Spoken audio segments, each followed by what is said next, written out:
how did you transition from being a individual angel investor into being vice president of the Sandhill Angels? That's a leap. How did that happen? Welcome to She Invests. Join us every week for conversations focused on the growing number of female angel investors, the real unicorns. You'll hear from existing female angel investors, VCs, and fund managers on their investment thesis. From deal flow to exits, they will share the best practices that contribute to their success.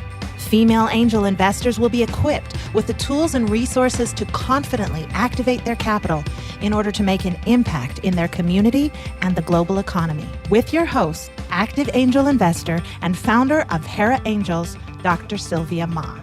So welcome to She Invests podcast. Today we have the amazing Terri Mead, who is an active angel investor and former vice president of Sandhill Angels in Silicon Valley. Terri regularly advises startups on their pitches, business strategy, and connecting with the right people. We know about that, Terri, right?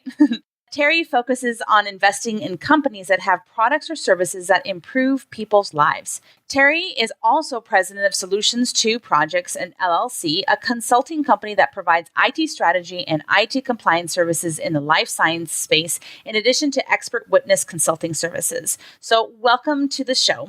Well, thanks for having me. It's an absolute pleasure to be here. Well, we were just talking right before the show, and I'm just so excited about all the new things that you're doing. But I would love to know what kind of made you start being an angel investor, and especially in the Silicon Valley area. We all know what's going on there, but just what's your story? I love that you asked that because I love this story, and my friend Stu Soffer loves to take credit for this. So about 3 years ago, 3 years ago, I took a look at the consulting that I was doing. I'd been consulting with biotech, medical device, and diagnostic companies for about 12 years, and I'd been in the space for about 18. And for anybody who works in the life sciences space, they have to know that from a technology perspective, we're about 10 years behind the time. And as an IT person and a business person, it was really frustrating.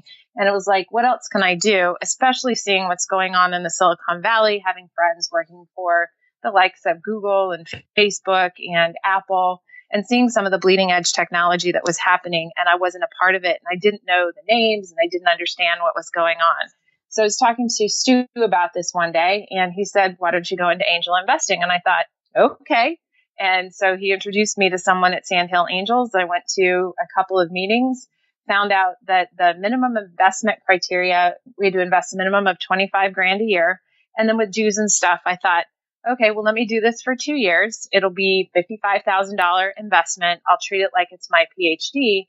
And then I'll figure out what the next thing is in my life. And that's how I basically fell into, accidentally happened upon angel investing. That is just an amazing story. What was this thesis that you wanted to learn from? What was that impetus of the theory behind it?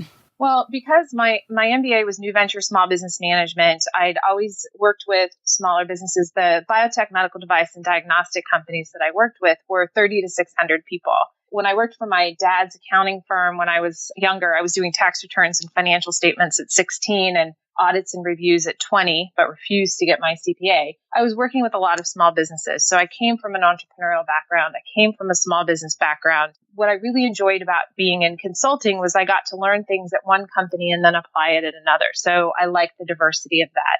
But I felt like I was really pigeonholed in technology in these life sciences companies.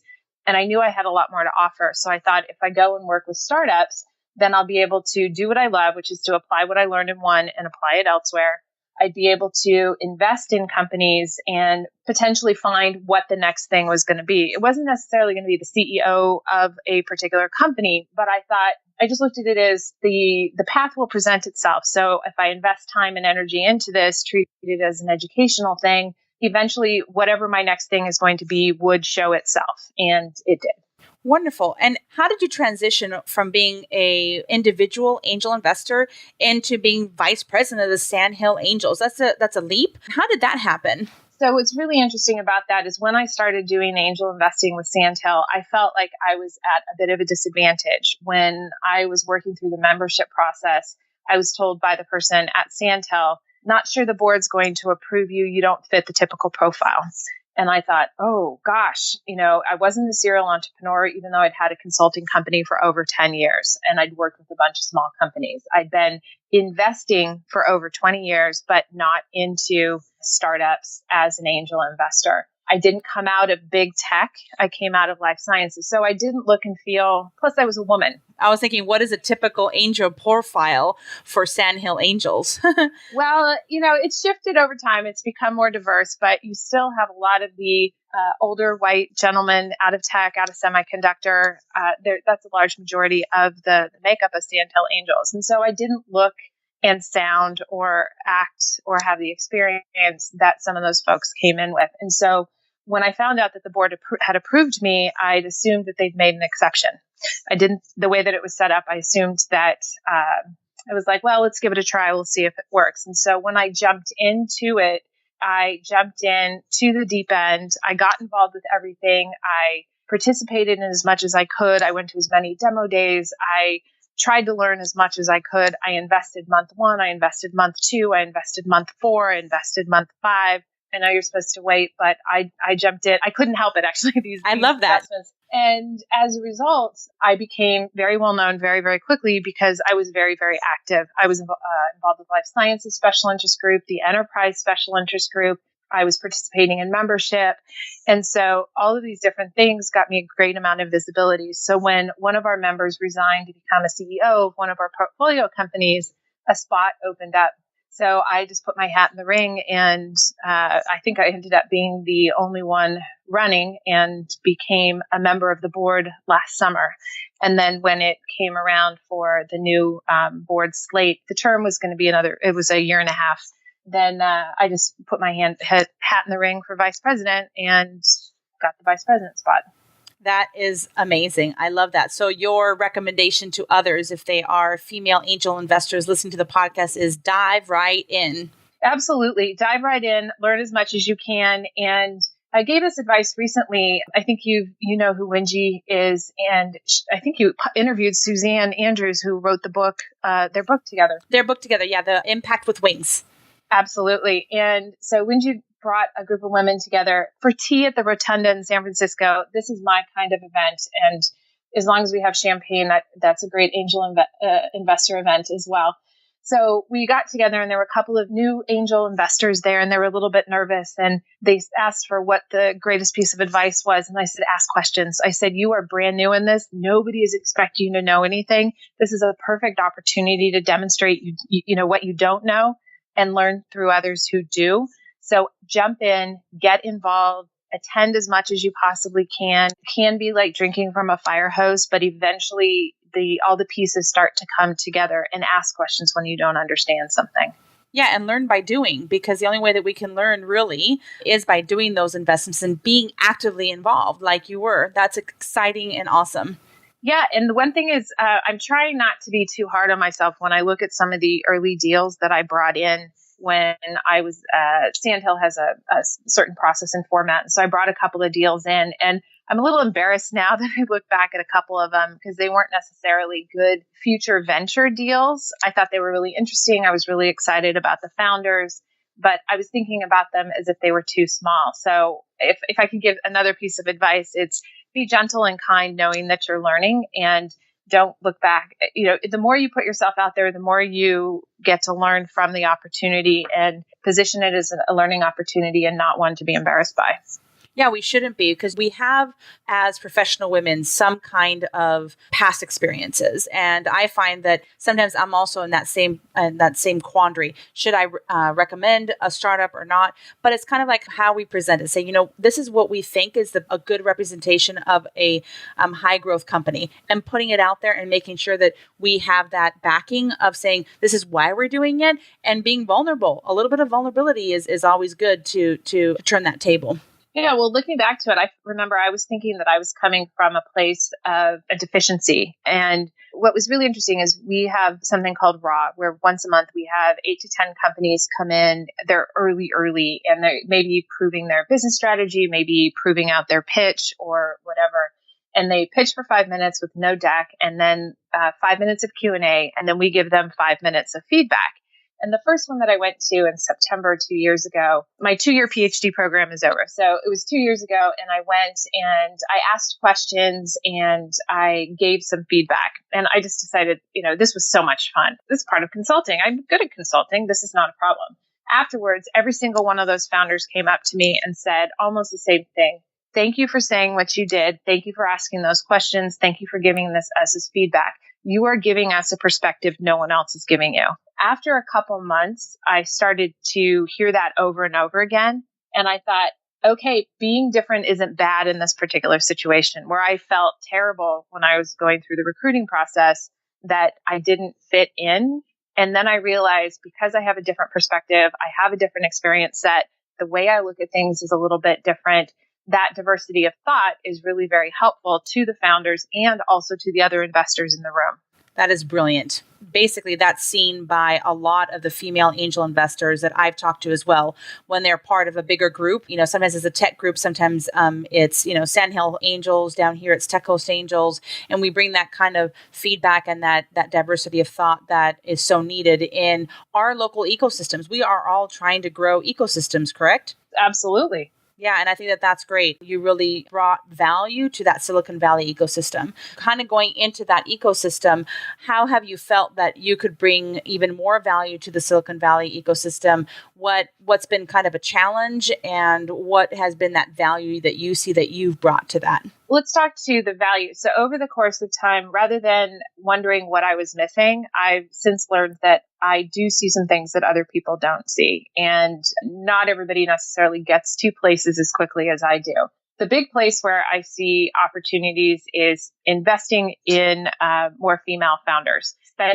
We all know the statistics, and I think I just read an article today that talked about the 30 reasons why female founders are different. I think Lisa Calhoun just published that article. Trying to bring awareness to why it makes good business sense to invest in female founders, and at the same time also raise awareness as to why it makes sense to invest in digital health. Because of my background in life sciences, my technology experience, I'm able to shift my focus and not just look at healthcare and digital health with a traditional technology lens, but also look at it or not from a traditional life sciences lens, but be able to look at it, seeing it as a new category. It's not biotech, it's not medical device, it's not diagnostic. We actually have new categories within the digital health space within life sciences. So the value that I can bring to that is being an evangelist in that area to raise awareness of the opportunities to invest in that area. Specifically for me, my area of interest is femtech and pediatric health tech. And the reason why I group those together is 80 to 85% of household healthcare spend is controlled by women. And so if we start building products, marketing products tailored for women and for children to women, then we have a huge opportunity there from an investing and to make money. I love that. So are you taking that a little bit further, I hear? Sorry, but I'm so excited to talk about this.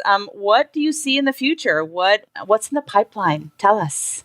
So this is not a solicitation for investors. So I've created an entity called Class Bravo Ventures, and it's a tip of the hat to my love for all things aviation. We can talk about that too. Next week, I'll review my pitch deck with my attorneys, and then in about 2 weeks, I will start raising it's a $10 million microfund to invest in digital health, specifically in femtech and children's in pediatric health as well. I see the opportunity, and the biggest challenge in this is going to be not just in the early stage investing, because I'll invest in early stage companies, but in laying the track or laying the foundation for the next round of funding that these companies are going to need. There's like a Series A, Series B gap for funding in digital health in general, and then specifically in femtech and the pediatric health tech. A couple of different goals right there. One, to identify and invest in these companies, and then secondly, identify and begin to build the opportunity for additional funding in the space. And for people who don't understand femtech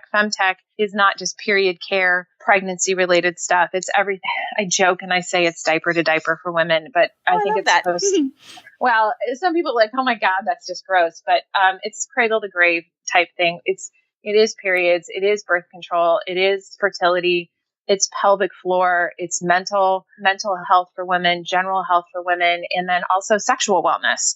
And there are companies like Andrea Barica's got O School. And I see what she's doing in terms of sexual health and focus on pleasure. I see that as part of the femtech space. So big, wide open opportunity. And that's the other thing that I really see that's exciting in that and where I can add value is educating and being an evangelist for this particular space, given my life sciences and technology background. So I can see that I can add value in the ecosystem. I love that. So we actually talked about that ick factor with Trish Costello, that's why we as female angel investors love to invest in femtech. That is kind of like that ick factor of periods and menopause and birth and breastfeeding and all of that. So great connections with other female angel investors who want to make this a reality. Well, yeah, and Trish Costello had a portfolio event at the ACA event in San Francisco this past spring, and she had Sophia Yen from Pandia Health, and she had Courtney from Joylux. I can't remember the name of the flushable birth control company, but she had 4 gals up there talking about femtech,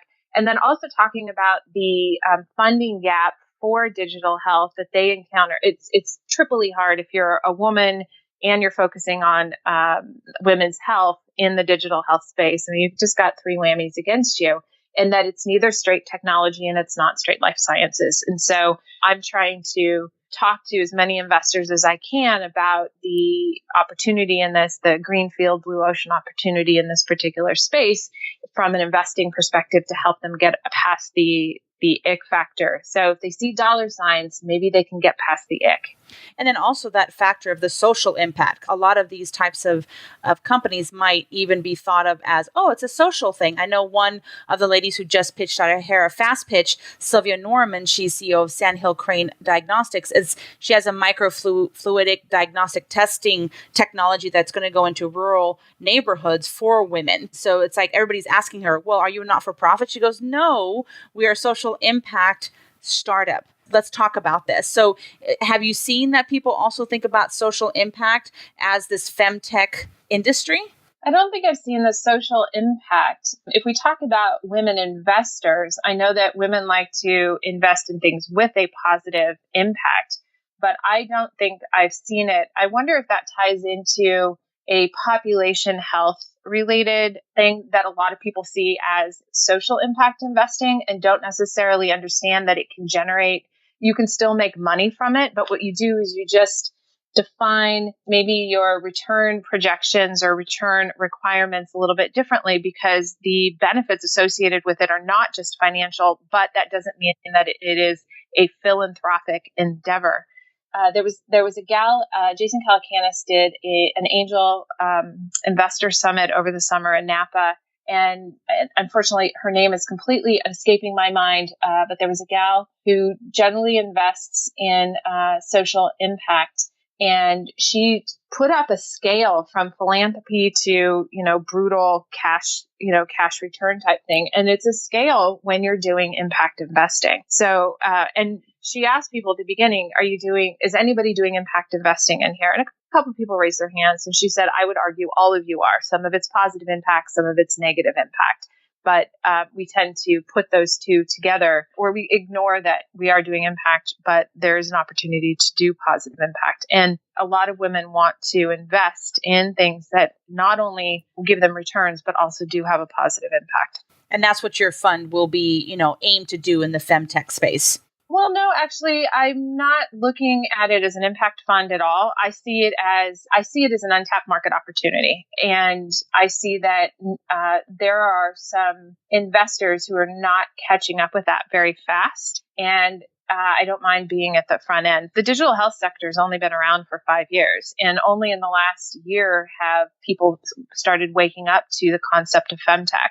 And the concept that 53% of the population is made up of women, and that not only women, but people of color, people who, LGBT community, these are the people who have not traditionally designed and built software in the past. And so it hasn't been specifically designed and built for us. And I think a lot of us are starting to rebel and vote with our dollars or it doesn't exist. I want to build it. And so you're seeing a lot of people who don't match the Mark Zuckerbergs of the world in terms of coming in to try to create things that meet their needs and the needs of the people that they know. So at the end of November, I'm going back to Helsinki for Slush. I love this conference. I'm putting together a panel on educating some of these investors who haven't shifted to see that these are opportunities from an investment perspective, to help to educate them to make sure that we have more money going into whether it's products and services for women or people of color or LGBTQ,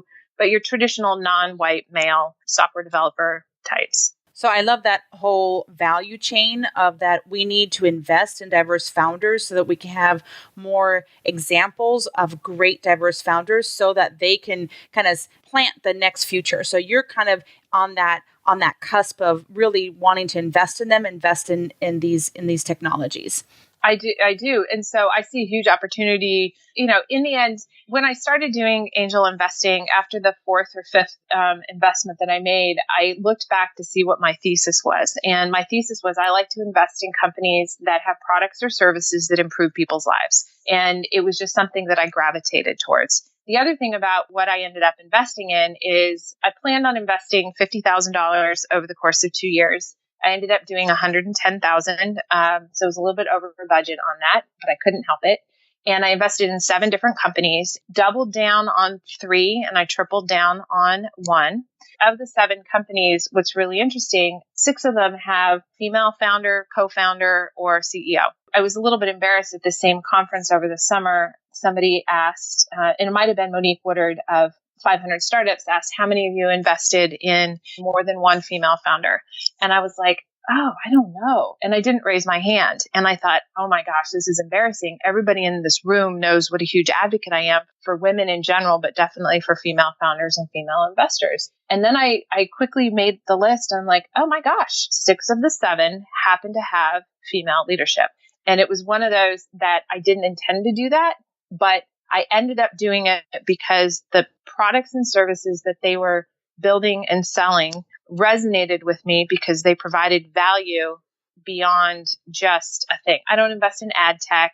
I did invest in a VR related thing. And that's because I saw that it was going to have long-term educational impact, potentially in the life sciences space. So could probably put it into that category. But it's really interesting to see what I gravitated towards. Now I know what I look for. That's amazing. I mean, I love that the report by First Round Capital that says, they, after 10 years of investing, they looked back and saw the capital efficiency of their startups. And they're like, wow, women are more capital efficient than men. And just really interesting that gravitation to them. But then you gravitated more towards those women that the products and services that really fit what makes you excited, and you understand. Yeah. And the first company that I invested in was My Health Teams. And the CEO, co-founder, was male. And I actually only saw him and then found out that he had a female co-founder.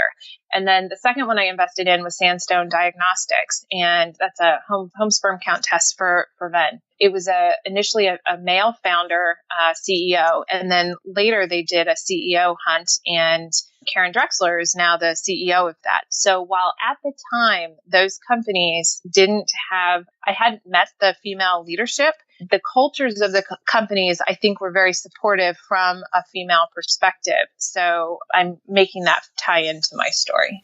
I love that. That actually is one of my similar stories too. And I'm glad you bring that up. It's that the first investment that I made was in Hera Therapeutics, which became Antiva Bioscience. They're up in San Francisco now. And it was started by a male PhD, MD from UCSD, but he had that feeling and want and drive towards getting a female CEO. And it was about cervical cancer as well. So it's like, okay, I invested in you, but that feeling of culture is what drove me towards that and said, okay, this is really where I need to be investing. And he was looking for a female angel investor. So it's like, fit the bill, great. And then now they have just an amazing female CEO running the company. So just, you know what I mean? That culture is what we feel and we want, what we gravitate towards. Yeah. And we want to invest in those because we believe in the team, the culture, product that's being developed. It has to resonate on multiple levels for me. Yeah, that's awesome. So what are the other companies that are kind of in your portfolio so we can understand that better? So yeah, that VR one, that one's called Tactical Haptics, and I have a very small investment in that. So that was kind of an afterthought type of thing. But My Health Teens, Sandstone Diagnostic, Zoom, which is I think it's Ride Zoom on Twitter. It's on demand and scheduled rides and care for kids ages 5 to 15. And they just announced Series A led by $5 million Series A led by Sequoia Capital. Super excited about that one. Tomboy X, which it's not digital health and it's not technology, but what it is it's undergarments and swimsuits. And I think it's soon to be maybe nightwear for women who don't want to shop at Victoria's Secret. So they are probably buying men's underwear, men's shirts and whatnot, but they want something that fits them. And so Tomboy X is filling the gap, filling the void there to design and make products for women who were not served. So this ties into, like I'm talking about in this open field of opportunity, there are these little niches that women and others that don't feel like their products and services are out there. They're out there creating these and getting them out into the world because they're finding huge followings. And with Tomboy X, while their initial target market would have been the lesbian population, they have found that there's a much broader, there are a lot of women who don't want to shop at Victoria's Secret. My 13-year-old daughter wears the underwear from Tomboy X and absolutely loves it. I invested in Magnetic Insight and I invested in Tuio Health. Tuio Health is the one that I invested outside of Sandhill. I couldn't get enough interest within Sandhill to invest through it.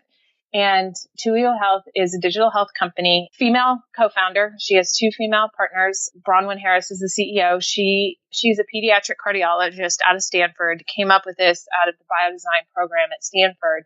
And what they're doing is passively monitoring kids with asthma to determine get ahead of their exacerbations so they don't end up in the ER. So early indicators of changes in health so that the families can better manage the disease and better control the disease.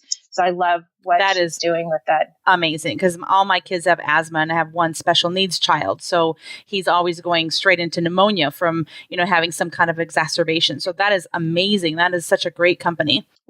Could you imagine the peace of mind? They're starting some clinical trials, so you may be able to sign up. That'd be great. They'll be enrolling. I'll send that over to you. They'll be enrolling in the next 2 weeks. And they're working with Evidation Health on the clinical trial, which I'm excited about. I love what Deb Kilpatrick is doing. So I think if that was 7, I think that was all of them. I may be missing one. But then I ended up doubling. I tripled down on Sandstone. I doubled down on My Health Teams. I doubled down on Zoom. I doubled down on Tomboy X. And for those female angel investors or angel investors that are starting off, what does double down and triple down mean? Well, when they come back around for another round of funding, so let's say my average check size is $10,000. So when I did, let's say they came around for the first round of funding, I put in $10,000. And then through Sandhill Angels, we generally negotiate to get pro rata, so that when it comes back around, there's a certain amount that's allocated for us so that if we choose to, we can invest that same amount again. I put $10,000 more into Sandstone when it came back around for its second round of funding. And then it did a third round of funding and I put in another $10,000. So that was the tripling down for me. My Health Teams, I got in at Series B and put in 10,000. And then when it came around for Series C, I put in another 10,000. So that's the doubling and the tripling down. Perfect. Because I know that I've gone to ACA summits and pitch book data is out there that's not good or good. So what have you found that it's a successful doubling down for you? So here's what's interesting about that. You can talk to every investor and they're going to have a different perspective on it. And I think it has to do with what you feel good about. I didn't want to write any bigger checks, but I wanted to I wanted to demonstrate my commitment to supporting the company. And I wanted to maintain a certain ownership percentage in the company. I didn't want to lose it. But yeah, there's different things about the dilution and does that really make sense? And are you really betting against yourself when you go in for double and triple rounds? I guess I look at it a little less mathematically and I just look at it as I want this company to succeed. I put money behind it to begin with, and I'm going to continue to support them to the point where I don't think that they're going to succeed. And if I had more money, I probably would have put more money behind those companies, because I really believe that in the missions of what they're doing, and I really believe in the teams and their ability to execute. So if I'd actually had more money, I would have put more money behind them. Wonderful. I love that, because you always get that conflicting information. So wanted to kind of see what you were thinking about that. My perspective may not be educated enough, but it's one that feels good to me. Yeah, every angel investor, I always say every angel investor is like a hue of a rainbow. We're all different, and we all invest differently, different numbers, different reasons. Absolutely. And we go ahead with our careers in different ways. So let's kind of transition into that. What does it look like for you in the next year? Keep on investing. What's your next plan?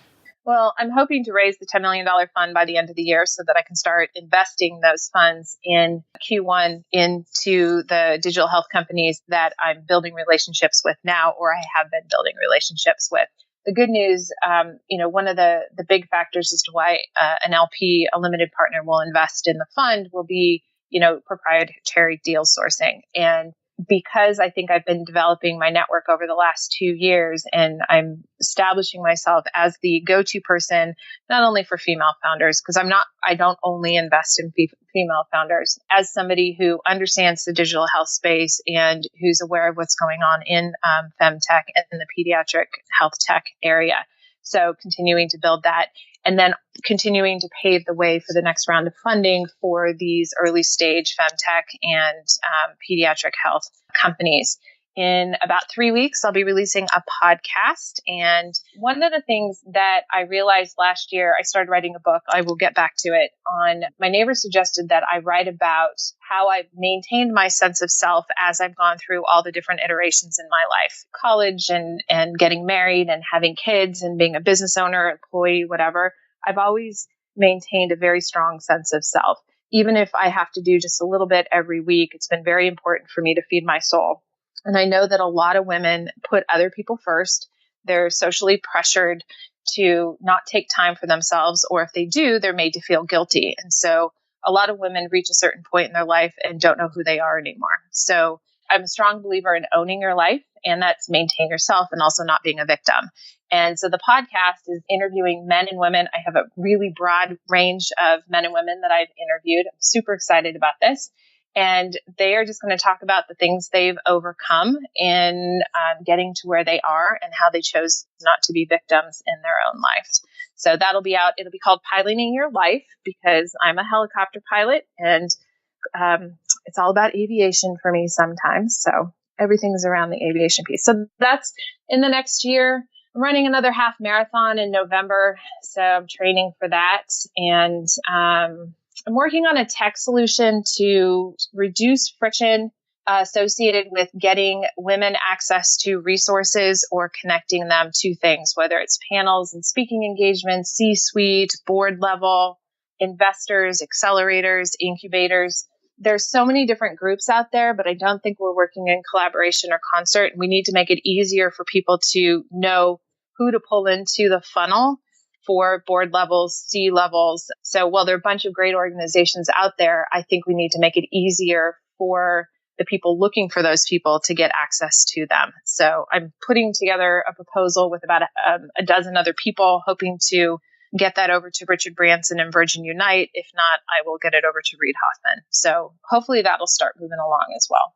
That's amazing. That integration of what everybody's doing in the ecosystem is so important, because everybody vets different people and different resources. So pulling all that together and crushing the silos is not crushing in a bad way. Really integrating them is definitely the way to go. Yeah, we've just got to make it easier for, I get so tired of hearing, well, I don't know any women to put on this panel, or I don't know any women to, for this keynote. And I'm like, oh my gosh, I know so many of them. Let's make it easier. Olga Mack was actually the one who came up. She's an attorney out of San Francisco. She's the one who came up with that part of what I see kind of the spoke wheel kind of concept. And then I was like, oh, there are multiple board, whether it's Athena Alliance or board list, broad list. I mean, I honestly cannot keep up with this. And somebody asked me about the women's group I'm involved in or members of. And I said, I have no idea. I think I sign up for things, pay for memberships, and I have absolutely no idea which ones I'm involved in. I can't keep up with all of those. So there's got to be a more efficient way to do it. And then for founders who need money, it would be really nice to have an easy way to get access to a list or a small list of the investors who are female friendly in a particular place, in a particular space, so that they don't have to do the shotgun approach, or they don't have to suffer through those horrible meetings where you meet with an investor only to find out that they're there to compliment you on your eyes and date you and not necessarily give you money. So I'd like to reduce that friction. As women, what was the article? I just saw something about emotional tax, because we women tend to be the ones thinking about scheduling and birthdays and this celebration and are we running out of toothpaste? And that's an energy drain, and they call it an emotional tax. And there's so many different taxes that I think we women pay with our energy and our mind cycles, that if we can reduce the friction and make it easier, I think we can accomplish so much more. Amen to that. Wonderfully said. I've had so many conversations with startups and definitely female founders in that same area of, I went to a coffee meeting or a dinner meeting and I was complimented and I'm like, oh my gosh, not again. So we always have those conversations. And I do curate a map of all of the female angel groups across the United States. So I will definitely share that with you, and of course share it with our listeners as well. So that's definitely want to put that into that list of your resources. Oh, well, it's just going to be a tie-in, because I don't want to break anything that's already out there. I just want to create more synergies around it, so that instead of having to go out to, let's say, 37 Angels has a great list of investors as well. You've got yours. I have mine. And what if we just created a link out to that? So somebody goes, I want all of this. Then you get a little bit of a curated list. So you don't have to work as hard. I love that. So anything else that you wanted to talk about what you're doing in the next year? You're just amazing, hands down. So it's been so amazing for me to listen to your journey and the future, the next year, the next 5 years for you. I just see it so positive, so vibrant that I'm just excited for you to be part of the show. Well, thank you so much. The other thing that I'm trying to do is really make sure that I am very present in my life with my family. I did a kind of, I used my PowerPoint to put together, these are the things that are important in my life, so that when I'm making decisions or choosing to do something, they align with my values.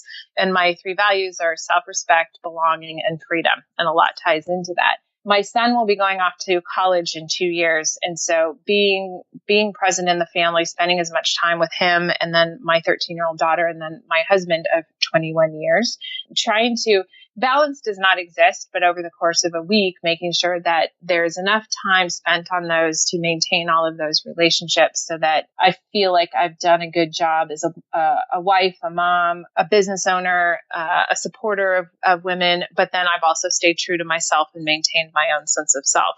Part of the reason why I fly helicopters, part of the reason why I play tennis, and have added meditating and journaling into my life.